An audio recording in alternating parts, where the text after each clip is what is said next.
Previously on ImpTab Avatar. We followed our knowledge seekers, Amar, Je-Tsun, and Ziah as they left Wanshitong's library and headed into the Siwang Desert to the Misty Palms Oasis. There, they met with Tokushi the mailman and his brother Bari, and discovered that Tokushi had run into some unfortunate situations with some buzzard wasps from the Siwang Rock. They had smelled some sweet bean paste that he was going to be delivering to the Misty Palms Oasis, and therefore they were going to need to go back and try and recover it if they wanted to get those books for Wanshitong.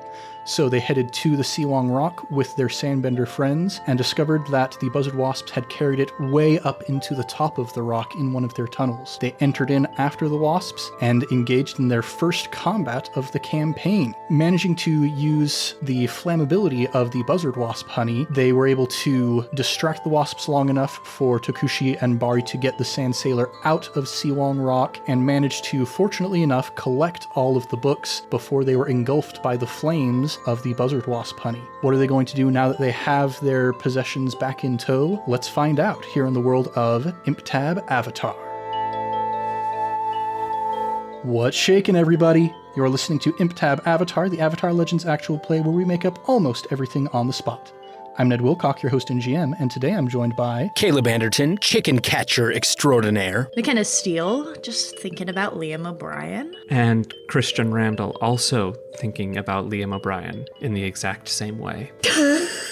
He's a pretty cool guy. Mm-hmm. And his Shakespeare is just... Chef's kiss. Let me try Chef's kiss again. I'm sure that'll translate well. Yeah. Well, before we get into the story itself, we have just a little bit of housekeeping to do as far as our characters go. When we left off, both Je-Tsun and Amar had advanced, and we were going to give them some time to figure out what advancements they wanted to choose. So let's go around and figure out what we chose. Amar, what did you choose for your advancement? So right now the thing I can benefit the most from is just a +1 to one of my stats. At the moment, I have a +2 in focus and a flat 0 for everything else. Amar's a pretty passionate guy, and I feel like he's gaining some more passion about these people and this mission and his redemption, so I'm adding a +1 to passion. Indeed. And I realized that we forgot to mention this last episode. Amar is the Razor now, not the Rogue anymore. Yes, so this is a very cool playbook change. The Razor is what you use when it just fits Amar so well. He has been used by his former master and, done some bad things, betrayed some people, stuff like that. And this is, your balance is between control and connection and trying to connect with people more and maybe make up for some of your past misdeeds. And so I'm very excited for this going forward. I think it's a really good fit. Yeah, and while the Rogue, its core feature, bad habits, is all about, the balance of giving into versus trying to overcome some of your more negative tendencies, the Razor's feature, making amends, is all about trying to prove that you're a different person now, which I think fits very well with the story that we've established for Amar and his relationship with the others in the Knowledge Seekers here. Yeah. I'm very excited. And since it's so early on, we're not going to worry about doing like a formal transition from one playbook to another. We're just kind of scrapping that and starting from the ground up with the new playbook. Maybe later down the line, we'll see somebody change a playbook and we'll get into more of the nitty gritty of the mechanics of how that works in the late game, but we will see. Then going over to Je-Tsun, what did you choose for your advancement? I decided the option of take a new move from your playbook. I chose Fighting Like Dancing. It says when you advance and attack against a group of foes or a foe who has previously defeated you, you roll with harmony instead of passion. I figured since my passion is a -1 and my harmony is a +3, that might be a useful trick to have up my sleeves, especially since I know we've already been defeated by the Dai Li, and they're also a large group, so this is probably going to come in handy. Nice. Yeah, that's called thinking ahead. Good job, Christian. Smart big boy choices, so proud. I do love the nitty-gritty of mechanics. That is my bread and butter. With just the pillar as well, Avatar Legends is a pretty simple system compared to something like D&D or Pathfinder or GURPS, but if you pick the right playbook, there's a lot of good crunch in there that you can sink your teeth into. Ned, do we start off with all like fatigues and conditions cleared? So here is how clearing your fatigue and conditions works. It works in 2 separate ways. Clearing fatigue, you can do that just by taking an opportunity to rest. There is always the option of using the Guide and Comfort move to help a companion recover some of that lost fatigue. You can get some rest to recover fatigue. Depending on what your resting situation is like, that determines how much fatigue you recover. So if you're just roughing it, like sleeping on the rocks, you only clear 2 fatigue. If you have a night's rest in a bit more covered place like a stable or barn, that's 3 fatigue. If you're in a comfortable space like an actual house with a mat and a blanket, that's 4 fatigue. And an entire week's rest clears everything, even if you're in the wilderness. Oh, wow. What about conditions? Each condition has its own, it has its own condition. Each condition has its own condition for how you get rid of it. Oh, cool. So if you are afraid, for example, you have to run from danger or difficulty to clear that condition. If you are guilty, you have to make a personal sacrifice to absolve your guilt. Those are the kind of codified options. But again, we always have the option to guide and comfort a companion, which can help them to remove some of those conditions. Wow. That's very story driven, and I like that. Mm-hmm. Yeah. So how's everybody looking as far as conditions and fatigue goes, by the way? I'm a little tired. In my old age, I've noticed I get tired quicker. I am more tired and off center. As far as resting affects your returning to center, as the book says, whenever time passes or you have a chance to rest and reflect, you can reset your balance to center. So based on the fact that you guys are feeling pretty fatigued, some of you have conditions, some of you are off center, this is a moment where you guys get to decide, do we just keep going or do we take some time to rest? Maybe we go back to Misty Palms Oasis and get another night's sleep to try and recenter ourselves, or maybe we just want to go to Bossing Say. The choice is up to you guys. Well, if my young companions aren't opposed to the idea, I feel like we have assisted the 2 brothers as best we can, and we can send them on their way. You've got the books, you've got the beans, and we've got our beetle. If we head towards Bossing Say now, I think we could make some good time. We may need to spend 1 night under the cold desert air, but nothing we can't handle. I agree. I want to see the world. I've never been to Bossing Say. Not that I remember. All right, well, Takusha, if you could just take the books with you and just let Wan Shi Tong know that everything's okay, we helped you out, and that it won't happen again. Yeah, if you need to move on, that works for me. I'll just take this stuff back, make sure to prostrate myself before Wan Shi Tong mightily, and apologize for all my misdeeds. But I thank you all very much for the help that you've given me. Yeah, and if you need to, you can just tell him that we approve of you. And I stick my hand out awkwardly to shake it as like, we'll vouch for you. Yeah. He shakes your hand, and as he's doing so, Bari actually steps up next to you and says, well, now that my brother's recovered his sand sailor, I do, and he reaches into his cloak and he pulls out that picture of the jaguar beetle. I should probably speak with my friends at Bossing Say University in regards to this new threat. I would not be opposed to traveling with you on your journey. I would be absolutely thrilled if you would join us. I've always believed that a party consisting of all 4 elements can balance each other very well, and with an earthbender by our side, perhaps we can stay the course a little more steadily than my own flighty ways, you know. Yes, I will be happy to help keep you grounded in whatever way you need, my flighty friend. Much appreciated. I hope you don't mind. I can go a little long-winded when I'm giving my lectures, but Amar here needs them. Well, you just really do not stop with the airbending puns, do you? No. They're phenomenal. Why would I stop? Well, you all have fun on your beetle. I'm going to be on my sand sailor over here. Thank all of you you. enjoy talking with your long-winded friend. I gaze longingly over at the sand sailor from time to time, hoping that, wishing I could be over there. All right, yep. We'll hop on our little beetle boy. And if I may, in my grandfatherly way, I would like to guide and comfort my companions after our first encounter as a group. All right. Who would you like to guide and comfort first? I would first like to guide and comfort Ziah. Ziah, my dear, that was some phenomenal water bending in there. Your rings seemed extra sharp, and your accuracy was spot on. Those buzzards never stood a chance against someone as feisty as you. If I had half your spirit, the things I could do. Well, let's not try and think about the things you could do, because you might try them, but I appreciate what you are saying. And I'll punch you in the shoulder in an awkward way and say, you fight good, too. Well, I fight well. Well, thank you, and go.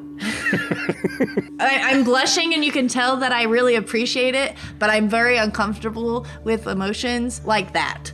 This is a nice fatherly figure, and I'm like, father problems. All right. So Je-Tsun, roll with harmony to guide and comfort. Well, that is a natural 11 plus 3 is a 14. I'm so guided and comforted. Well. Yeah. So I will say that will make up for the fact that Ziah is maybe a bit of an angsty teenager in regards to your fatherly advances. So Ziah, you now have the opportunity to either embrace Je-Tsun's guidance or shut him down. What would you like to do? I will embrace it. So Ziah, you may clear a condition or 2 fatigue, and Je-Tsun, you may ask one question if you would like to, which Ziah must answer honestly. I will place my hand on her shoulder as she turns to leave and say, Ziah, my dear, why is it that you doubt yourself as a waterbender? Answering honestly doesn't mean spilling my guts, correct? I will leave that up to you. As long as you're not lying, you are answering honestly. You catch her very off guard with this question, and you can tell she's kind of hesitating, thinking it over. It didn't help me when I needed it most, and I haven't really trusted it ever since. So I don't see the point in trying to bend when it couldn't do what it needed to when I really wanted it to. It's sorry. And she just kind of starts fiddling with her hands and picking at her nails. It's been a long day, and I think I'm a little tired, and so I probably should relax a little bit, if you don't mind. Of course, I understand, and I apologize for intruding perhaps. I see such potential in you, and I hate to see it squandered. No, it's okay. I know that you mean well, and that you mean it out of love. Just some things are hard to talk about. Now that I understand. Thanks. I'll reach over, squeeze your hand, and then awkwardly, let go, because that's really uncomfortable, and then I'll turn around and try and get our rhinoceros beetle to go a little faster. And then the final bit of mechanics from that guiding and comforting. Je-Tsun, if you would like, you may also shift Ziah's balance 1 if you want to. I would like to shift it back 1 towards forgiveness, hopefully towards herself, for whatever I don't understand. So Ziah, you are back at center now. That's probably for the best. And then I would like to try and guide and comfort Amar as well. Yeah, you catch Amar looking longingly off at the sand sailor. There's this look in Amar's eye. In fact, Amar, as you watch this marvelous contraption just gliding so effortlessly across the desert, I have a custom move that I've written for your amnesia. I can't give away all of the details because there's secrets that I have as the GM that I'm not ready to reveal quite yet. But I think in this instance, you have successfully met the requirements of the trigger for this custom move. So when you meet this requirement, you may roll with focus to attempt to unearth a memory. Okay. On a hit, you receive a spark of insight connecting your current situation with your past. I tell you what you remember, but on a partial success, on a 7 to 9, the process of unearthing the memory is difficult or painful, inflicting 2 fatigue or 1 condition. On a miss, the memory fails to surface as the strain overtakes you, inflicting 2 fatigue or 1 condition, but failing to unearth that memory. Dang. So this is an option for you. You have this potential chance to recover that memory, but it could hurt you a little bit, trying to overcome whatever it is that's caused this amnesia. Ned, that's so cool. Okay, yeah, I'm gonna take that chance. All right, go ahead then and roll with focus, which fortunately for the Razor is their top stat. I just also rolled a natural 12 plus 2 for 14. Shoot dang, yeah. Actual gasps.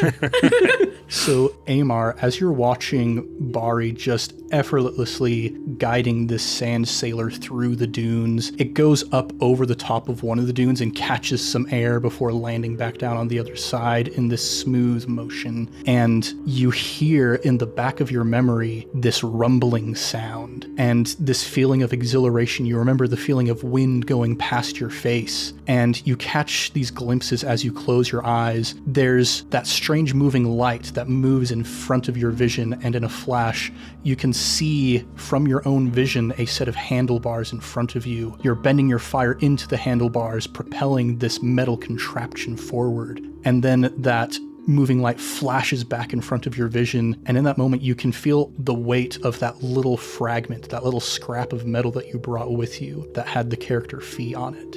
Fifi? And Je-Tsun, this is the condition in which you find Amar.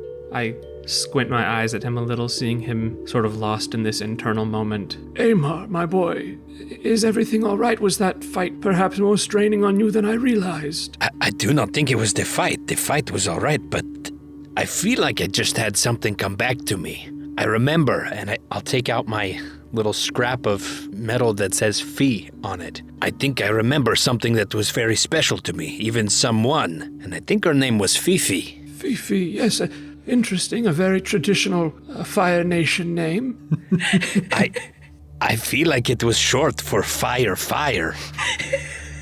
Interesting. Yes, the etymology of Fifi could perhaps be traced back to fire as a very old name, but this piece of metal you hold, it is important to you, it seems. Yes, I was looking at the sand sailor, and I feel like I can remember rushing through the desert like that with the sand whipping through my hair, and I remember using my firebending to propel us forward on Fifi. I believe Fifi was the contraption. And I'll reach into my pocket and I'll take out the schematics that Wan Shi-Tong gave to me and start flipping through them and showing Je-Tsun, and I say, I think that this was Fifi. I think I invented her as sort of a vehicle, but she became much more than that to me. Fascinating. I've personally never had an interaction with someone who lost their memories and regained them. I've read of such accounts, but Amar, I think we've had enough lessons for today. Would you like to ride on the Sand Sailor instead? And I'll look over at the Sand Sailor. You know, maybe just for a little bit, not for too long, because, and I'll look back at them and I'll say, because I want to ride here with my friends. Of course. I would like to try to airbend up a little ball that'll pick him up and spin him over to the Sand Sailor on his butt, and that will be my guidance and comfort. Yeah, go ahead and roll with Harmony. Another natural 11 for a 14. You loaded these dice. What did you do? Well, shoot, dang. So, Amar, would you like to accept or shut down this guidance and comfort? I will accept this. And like I said, not for too long, because I do want to ride with my friends, but sort of as an extension of that memory, I just like to stand at the front of that sand sailor with my eyes closed, and maybe with my arms out in front of me, as if grabbing onto those handlebars, and just feel the wind rushing past me and sort of revel in that new memory that has just resurfaced. And Amar, as you feel that familiar sensation once more, that moving light goes across your vision, and it's almost like you're back in that memory for a moment, and it rejuvenates you. It fills your heart with this joy at having reclaimed something from your past, healing you to the point where you may choose to clear 2 fatigue or 1 condition if you would like. I only have 1 fatigue to clear at the moment, so I will clear that. Right on. As the second part of that, Je-Tsun, would you like to ask Amar a question that he must answer honestly? Not at this time, no. I'm going to let him have this moment in his memory without me intruding any further. All right. With your 10 plus, though, would you like to shift his balance? I feel like it would be appropriate to shift him towards connection one more, as he has begun to see himself as more part of our little group. Mm-hmm. And as the pillar takes on this role of leadership in guiding and comforting his friends, all are returned back to their centers. Man, to our listening audience, this is one of the reasons why I love this game so much. In something like D&D, if you have these awesome character moments, that's just icing on top of the cake. But this game, if you want to heal, you have to have these character moments. Mm-hmm. And it's so powerful and so beautiful and enriching for the group. I'm just kind of geeking out over here how much I love it. I really liked all of it. That was fun. That was really special, guys. That was cool. Mm-hmm. Then, if I may, another reason I sent him over to the Sand Sailor was so I could take a moment to myself and take a little rest, because I pushed myself hard in that fight. Yeah. And so Je-Tsun, as you relax on the back of the rhinoceros beetle here, it's not the most comfortable ride, it's kind of bumpy, but it is enough for you to clear 2 fatigue, which, surprise, that's all the fatigue you have. Woohoo! So I believe all of us are back at 0 fatigue, 0 conditions, and back at center. Yeah. Almost. I have 1 fatigue. Oh, yeah, we'll have a chance later as you guys kind of bed down for the night. You can end up clearing that, no problem. I'm not worried about it. One other thing real quick that I would like to bring up in this moment of kind of rest and whatnot. Amar, in your playbook feature, Making Amends, you have the option that once per session, when you have tried to prove that you are a different, better person now through your actions, you can roll for that move and potentially get some benefits from that. We didn't do this last session during the fight, but I think after this moment of reflection could be a good moment for you to do that for this session if you would like to. Yeah, let's do that. All right, so you're not going to roll with any of your stats, but you are going to get a +1 to your roll for each of the following questions that you can answer yes to. First, did you make amends directly to a person you harmed? I need help. I don't know if that's a yes or a no. I'm kind of tempted to say no, because I guess I didn't harm these guys directly, but I guess maybe I did. Well, I don't know. It's all connected. To geek out a little bit, one of my favorite quotes from one of my favorite books is, "I will protect those I hate, even if the one I hate the most is myself." So if you want to look at it as someone you've harmed in the past, very well could have been yourself. Y'all make me want to cry tonight. Yeah, look at that old, wise airbender monk knowledge coming out. All right.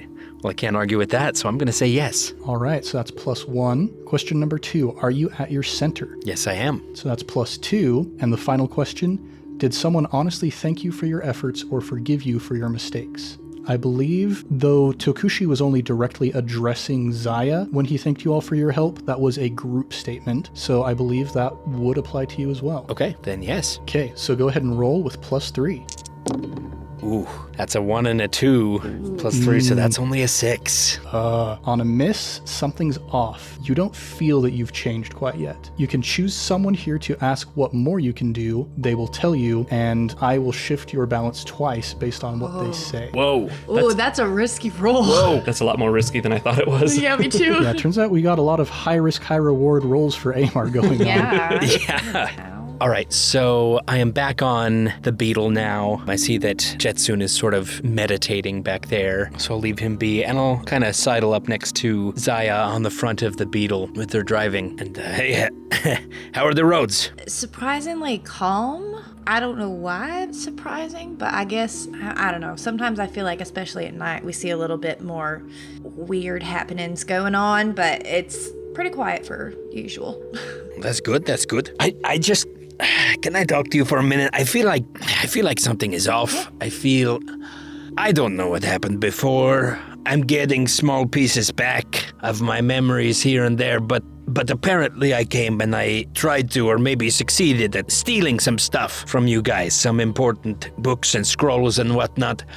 And I'm here trying to make things right again, but...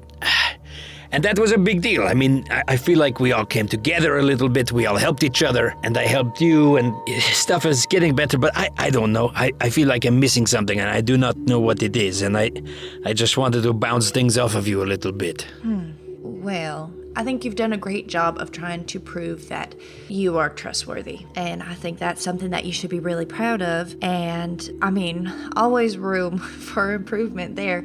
But I think the biggest thing that could help you is feeling confident in yourself. I can tell, yes, you are trying, because I do believe you genuinely want to try and make amends for what you've done, which is great, and I can tell you're very honest and true and trying to get there as best you can with your whole brain situation. But I can tell that you don't necessarily trust yourself just because you don't know exactly what it is you did, and I can tell that you're a little hesitant on who you are and what you may have done. And I really think you need to just trust that you are good and you are capable of good, because I don't really feel you need to convince us. I think part of it seems you need to convince yourself a little too.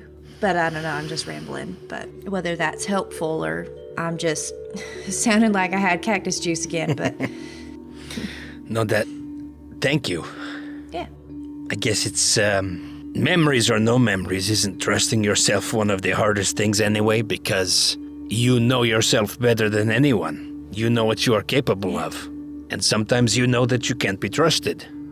I'm just saying sometimes it's hard, but thank you. You're welcome. I know it's hard to, like you said, with or without your memories, it's really hard to trust yourself, but maybe putting that trust in yourself is what's going to help you know that you're not going to do it, not going to do something stupid or crazy or irrational. Maybe knowing that you've put that trust into yourself that you won't do it will help you to not to. I don't know. I got that. I like that. I think I read it in like a book somewhere, so maybe don't give you the full credit, but... I mean, you've probably read a lot of books. You work in a library. Yeah, but it's okay. It's okay to trust yourself. I know I need to hear that too, so... Thank you.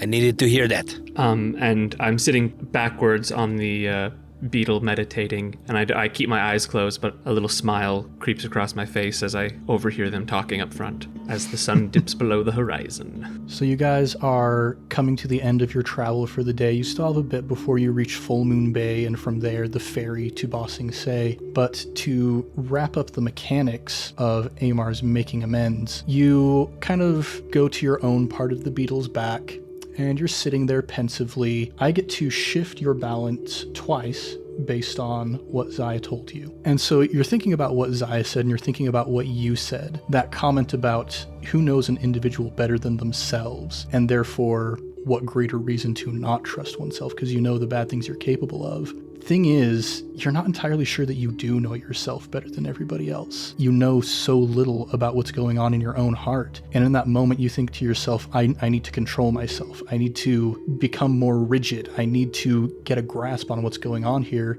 shift one towards control. But then you look back at these two people who, seemingly against all odds, have chosen to accept you for whatever reason. Knowing that you did something bad, knowing that you harmed the library, but trusting that there is a reason why you need to be here with them. And so with that, shifting back one toward connection. All right. And now everybody back at center. You all disembark your giant rhinoceros beetle. Bari gets off his sand sailor, collects some wood. You know, he's been in the desert for a while. He knows where to find kindling and whatnot. Builds a little fire for you all. And is there anything else that you would like to do before you take a rest for the night and continue on your way to Ba Sing Se in the morning? I'm just going to do my normal nightly routine of like perusing a few scrolls that I brought along until the light gets too low for me to be able to read anymore. Yeah, I'm just going to bed. So now, Ziah, you get to clear your final fatigue. Get it out of here. Everybody is fresh as a mountain spring. Smell like one too. Yeah, Ziah's working on new perfumes after the last one attracted a bunch of bug wasps. Fair. But yeah, you all get up the following morning, and after a rigorous set of squats, which Bari reluctantly joins in on as well, He's going good. you head to Full Moon Bay at the southern end of the East Lake, not worrying about the Serpent's Pass because, you know, in this time, there's no reason to try and limit transportation across the lake. Bari knows the ferryman pretty well because he's often traveling between the Siwang Desert and Ba Sing Se to help out with the university. And as you're sailing across the East Lake, you do notice there's a bit of an interesting kerfuffle. Somebody is trying to bring a cart full of potatoes onto the ferry, but the person who is operating the admissions is like, nah man, there could be invasive species in there. We can't let anybody get in here and try and, you know, ruin our ecosystem. And this individual is like, but the potato industry is on the rise in Ba Sing Se. That's what I was told. And the person behind the desk is just like, tell it to the judge or some other hard-boiled sounding phrase. So yeah, that was maybe the only unusual thing that you noticed. But eventually, you find yourselves on the northern end of the East Lake with the Great Wall of Ba Sing Se rising up in the distance. And not too much longer before you are at the gates. There is a bit of a line, people trying to get in, you know, they got to go through customs and whatnot. Ba Sing Se is not the impenetrable city for nothing, so everybody has to go through a bit of an interview process before they are allowed in. Anything you guys want to do while you're waiting in line, or do you just want to jump to the guards? I tell you what, the red tape is the lifeblood of a society. I just love this bureaucracy. And I just get a little giddy about all the paperwork we've had to fill out and all the crossing the T's and dotting the I's we've had to do. McKenna is making the exact face that Ziah and Amar are making to each other right now. A look of disgust. As I stare wistfully off into the distance, just humming to myself in And also satisfaction. the exact opposite of who you are as a person. Oh, yeah.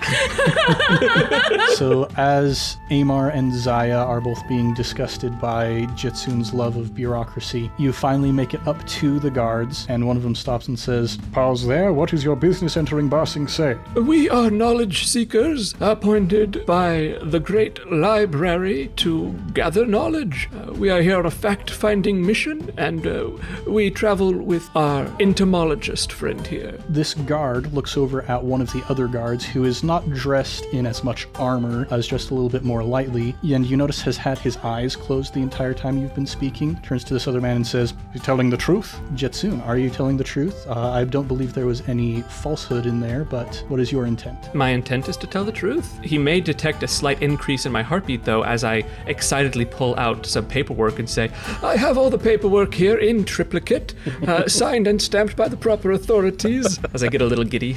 Yeah, the man who has had his eyes closed, sensing the seismic vibration, says he's clean. And this guard takes the paperwork and starts shuffling through it, sees the claw signature, just this big print of Wan Shitong's talon on the back, gets a little bit surprised and says, yes, of course, from Wan Shitong's library, of course, indeed, and gives a little bow. Bari steps up next to you and pulls out his own paperwork, says, "Yes, I'm here to correspond with my connections at Ba Sing Se University about this bug." And he shows him the drawing of the beetle.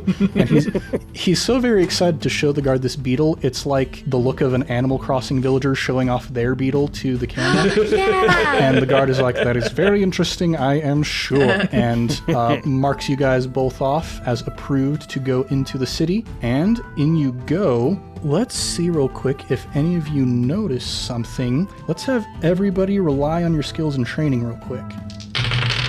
Oh, man. Nope, that's a 5 for Amar. I got a 9. I got a natural 12. You disgust me. Look Your at them. dice are loaded. We're using the same dice. Je-Tsun and Ziah, you guys kind of notice out of the corners of your eyes. Like, you've been to Ba Sing Se before, you're familiar with this process. Amar, you, to your knowledge, have never been to Ba Sing Se before. So you're kind of like very excited at the sight of these earthbenders opening up the gates to let you walk in, just the thickness of the walls that you're walking through, very kind of overtaken by the splendor of the city. Ziah and Je-Tsun, you notice as you're packing up your paperwork, there is an individual who's dressed a little bit differently than the other guards, notices that print of Wan Shitong's talon on the back of your paperwork, and slips away into a door. Uh-oh. Do you think we maybe should not be telling people who we are? Are you suggesting we lie? Je-Tsun, I'm only suggesting that we lie, but this time maybe a little more than ever. Do you think we should follow him? Or just take note and continue on our way? If I were a decade younger, maybe. But I think it's best if we, perhaps, get to the upper ward as quickly as possible, make some connections in the university before requesting an audience with the Earth King to see if there's any events or galas happening soon that we may be able to contact him in. There are proper channels, and if we don't go through them, it'll just create a whole... Well, you remember that beautiful lifeblood of the government I was talking about? It can get rather tangled if it's not used properly, so let's use that red tape to our advantage. All right, and maybe on the way to where we're going to be staying, you could tell me all the ways in which it could disrupt the red tape just for informational purposes. Oh, absolutely. You need to know how it works, that you don't accidentally upset the balance of things the way they should be. Yeah. Okay. Do you guys see this gate? That is a huge door. It's huge. Look at that thing. Yes, interestingly enough, when they were building it, they used the measurement of a badger mole to decide the width. You'll see if there's 3. And I just go off on useless tour guide knowledge about Ba Sing Se and the walls and the gates. You guys continue through to the other side, the gates closing behind you, and when you arrive in the entrance hall of the lower ring of Ba Sing Se here, you notice there are a couple individuals who appear to be waiting for you, or rather waiting for Bari, it seems. Oh. This man comes kind of waddling forward, very, very round individual, round body, round face, round nose, a large bushy mustache that completely covers his mouth so that when he speaks you just see the mustache twitching back and forth. Those are my favorite. And very round cheeks that are kind of pushing his eyes into a joyous squint, has kind of a pith helmet on top of his head, and is dressed in scholarly attire, approaches Bari and says, Bari, welcome back to Bossing Say. It is good to see you again, my friend. And Bari and this man give a little bow to each other, and Bari turns to you and says, this here is Professor Che, the head of entomology at Bossing Say University. And Professor Che turns towards all of you and says,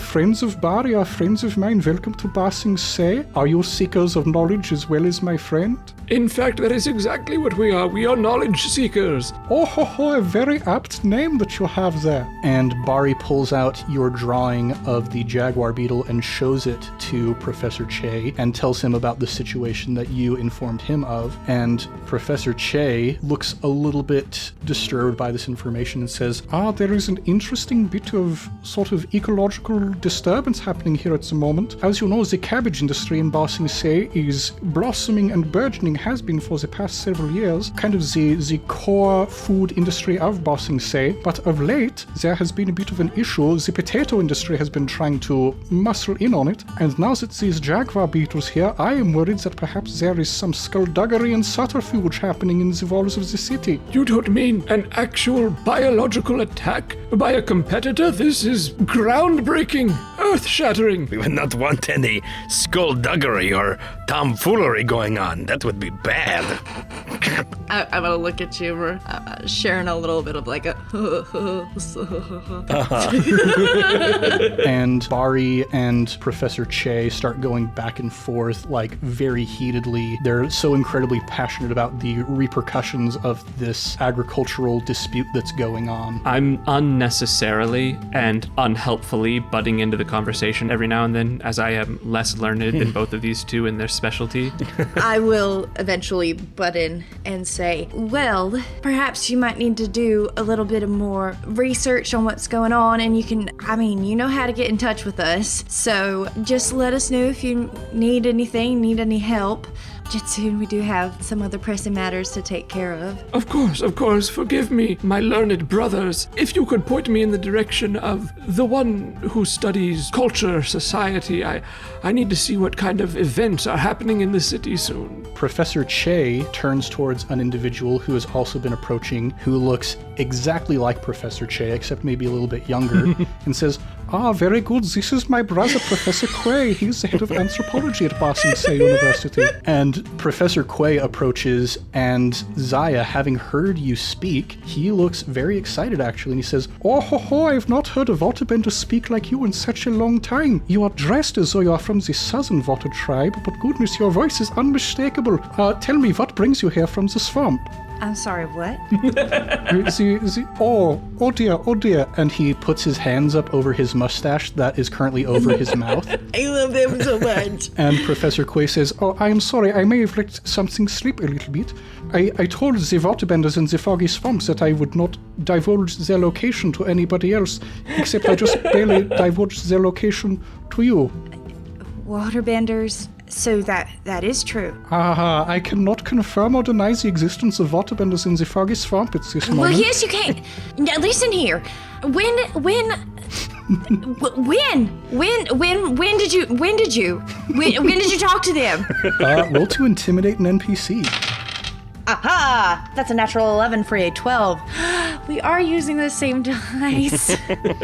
So, on a hit, they choose one of the following options, but since you got a 10 plus first, you get to pick one of these options that Professor Quay cannot choose. So either he's going to run to escape or get back up, he's going to back down but keep watch, going to give in with a few stipulations, or attack you but off balance, and the GM gets the marking condition on him. He can't run to escape or get back up. Alright, yeah. Definitely not going to attack you. That could have been fun. I think it makes most sense in this instance that he's going to give in with a few stipulations. He leans in close and kind of waves for you to lean in as well. I'll lean in. And he speaks very quietly, but from this closeness, you can still see the bristles of his mustache slightly moving back and forth. And he says, well, you'll see, when I was younger and more adventurous, I went out searching myself across the various reaches of the Earth Kingdom. In my later years, I am more of a in-house resident of Bossing Say University, but when I was getting my master's degree, I would go out on many expeditions. And when I was in the foggy swamp, imagine my surprise when I saw, an entire entire civilization of waterbenders secluded from both of the poles, living here in the swamp, surrounded by all of the water. Goodness me, they had never even seen ice before. Oh, ho, ho, ho. Oh my gosh. Part of me just thought that they were just rumors. I mean, people bring things to Wanshi-Tongs all the time. How far away from here are they? Oh, the foggy swamp is kind of on the southern end of the Earth Kingdom, and points it out to you on a map that he has with him at all times because he's the head of anthropology at Boston State University. And about how many? Like an entire civilization of like how many? Oh, goodness. Dozens upon dozens in just the groups that I saw there. You say that there have been chance rumors that have been brought back to you at the library, but I tell you, this is more than just a chance encounter. I spoke with them, and they do not have a written history, only an oral tradition, so they didn't have a lot of details about how they got there, what their origins were, but goodness, they had been there for years and years, generations upon generations. That's amazing. But I have to give you some stipulations because that's what the rules say. All right. You can use this information only for yourself. You cannot tell it to anybody else because I made a promise to them, and goodness gracious, you cannot tell them that I told you they were there. Well, you're in luck because I was literally about to tell Je-Tsun, but I won't say a word. Okay, I will trust you implicitly. It is a wise choice you're making. Like aggressively nod. As you've been having this conversation, Je-Tsun, you've been kind of off to the side like, oh, this is the man who's going to tell me about cultural events. Oh, Ziah has stolen my conversation. Okay, so you're just kind of waiting off to the side. Flipping through a calendar, like aggressively circling dates and like thinking like, Okay, if it's on a weekend, that would be best. If we could make sure we don't see the Earth King on this holiday, he'll be very busy. Je-Tsun, do you see that building over there? That thing is huge. Is everything big in Ba Sing Se? We are in the lower ward right now, the outer ring, they sometimes call it. Wait until we get to the most inner ward where the true marvels of engineering and design are held. The palace itself is a marvel to behold. Whoa. Well put. At this point, I'll drag Professor Quay over to Je-Tsun and Amar and say, okay, so what we are actually really needing your help for is we are just kind of looking to see if there are any fun events going on, any balls or galas or game nights or something with the king involved. What we really need is an audience with the king. Oh, okay, we can be direct about it. We need an audience with the king. Oh ho, this could be difficult to arrange. King Jaloon, he does not speak to anybody without first going through the Dai Li. But if you're interested in game nights, come, let us walk and talk. There is a giant pie show tournament coming up. Oh ho ho. Pie show? And as you walk and talk with your new friend Professor Quay alongside you, and Bari and Professor Che still vigorously discussing the potato cabbage war that is currently going on in the lower ring of Ba Sing Se, I think that is where we're going to pick up next time. Guys, we made it to Ba Sing Se. Yeah. It's a long, long way to Ba Sing Se, but the professors in the city, they talk very pretty. Anyway. How are you guys feeling? You've made it to Ba Sing Se once more. This game is really fun. that was a fun one. This is so good. This game is fun. I love this. I want to play more. I want to swamp bed. Yeah, we've got some new breadcrumbs that have been laid out, and we'll see what comes of that. But for now, thanks everybody for listening to ImpTab Avatar, and we'll be back next time with more adventures in the world of Avatar Legends. If you want more, go ahead and subscribe, maybe even give us a review. We would be as thrilled as a very joyful professor of entomology who has just learned of a strange bug that has showed up in his town if you go ahead and give us a review on the podcatcher of your choice. We're also all over social media at Improv Tabletop, so if you'd like to connect with us there, maybe you would like to ask me about the custom moves that I have made for this campaign and discuss their ramifications, don't be afraid to reach out. Let's do a round of plugs. I think it's my turn to cover that this time around. So everybody, as always, we've got on this same channel our Fate campaigns that are completely improvised. Currently, we're going through Miceborn, which is a very exciting mashup of Redwall and Mistborn. Christians in that one. It's lots and lots of fun. Everybody check that out. We also have our sister podcast, I Cast Fireball, which is a D&D 5e actual play going through the campaign Tyranny of Dragons. Thomas is doing some really cool stuff. He's taken us off the rails a little bit. We started very much involved in the direct story story of Tyranny of Dragons, but he's bringing a lot of cool homebrew stuff. Man, Thomas's homebrew it's great. I'm loving it. Check out that show if you haven't already. And the other thing that I would like to plug this time around is brewing tea in a gaiwan. Very often you see the teapot method of brewing tea, where you have, a big teapot, as it says in the name, that you brew just one big batch of. A gaiwan is a brewing cup. You brew smaller batches of tea, but you brew more of them, and it turns the process of brewing tea into kind of a meditation almost. It extends the process. I love sitting down with a book. Like if I'm planning on doing some reading, I'll just be brewing tea alongside it, and it's a very relaxing way to drink tea, as opposed to, you stick your tea bag into your mug and then 5 hours later you find you're like, oh, my tea's cold and it's way over steep. That's what I do. It's just so relaxing. It's a great way to enjoy your tea, enjoy whatever relaxing thing you're doing alongside of it. So go check that out. Gaiwan Tea Brewing. Lots of fun. But aside from that, thanks for joining us here in the world of ImpTab Avatar 10,000 Things. I'm Ned Wilcock, your host and GM, and I've been joined by Caleb Anderton playing Amar Okami. McKenna Steele playing Ziah. And Christian Randall playing Je-Tsun. Much love and stuff, everybody. We'll catch you next time on ImpTab Avatar.